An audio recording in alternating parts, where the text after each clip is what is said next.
অসাধু ইউটিউবাররা প্রথম আলু বিকৃত করেছে।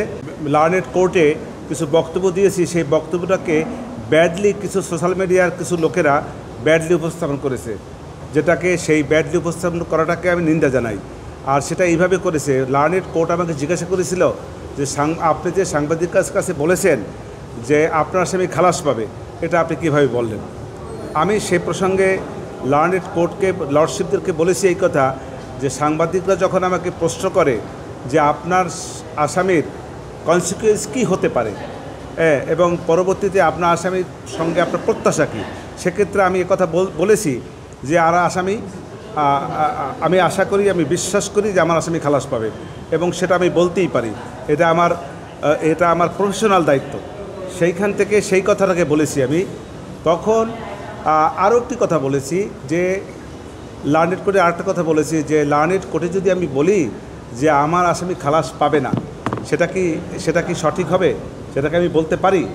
এবং এটা যদি বলি তাহলে লার্নেড কোর্ট আমাকে যে নিয়োগ দিয়েছেন, তাহলে বিষয়টা দেশের মানুষ মনে করবে যে এটা একটি মানে এমন লয়ারকে দিলাম যে লয়ার বলতেছে আসামির ফাঁসি হবে বা সাজা হবে। সেই প্রসঙ্গে দু একটা কথা এবং সেখানে একটু মৃদু হাসাহাসি হয়েছে। সেইটাকে ব্যাডলি এমনভাবে উপস্থাপন করা হয়েছে যে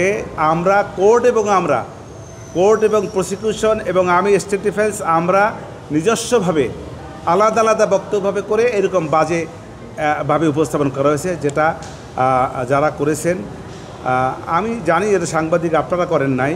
এক শ্রেণীর অসাধু লোকেরা, এক শ্রেণীর অসাধু ইউটিউবাররা বিভিন্নভাবে বিকৃত করেছে, যেটার জন্য আমি তাদের প্রতি নিন্দা জানাই। এরকম যারা করেছেন তারা ঠিক করেন নাই। এটা এরকম ভবিষ্যতে আর এরকম কেউ কিছু করবে এটাও আমি আশা করি নাই। আবার কিছু বলেছে প্রথম আলু দিয়া এইভাবে লিখেছেন, ইটস ব্যাড। যা আমি বলবো, আমার কথা যদি সরাসরি লিখবেন কোনো সমস্যা নাই, আমি যা বলি তাই লিখবেন, এর বাইরে কোনো কথা না লেখার জন্য আমি বিনয়ের সহিত অনুরোধ করছি। আপনার যে পেজটা আছে সেখান থেকে তারা হুবহু ভালো করে দেখে নিতে পারেন। লাইভ হয়েছে, আমার কোনো সমস্যা নাই। আমি যেভাবে তারা উপস্থাপন করেছে আমি ওইভাবে বলি নাই। অতএব যারা এইভাবে বাজেভাবে বিষয়টাকে এনেছেন তাদের প্রতি আমি নিন্দা জানাই। ক্যাঙ্গারু মানুষ তাদের ব্যাপার, আমি মনে করি না কোনো অস্বচ্ছতা কিছু আছে।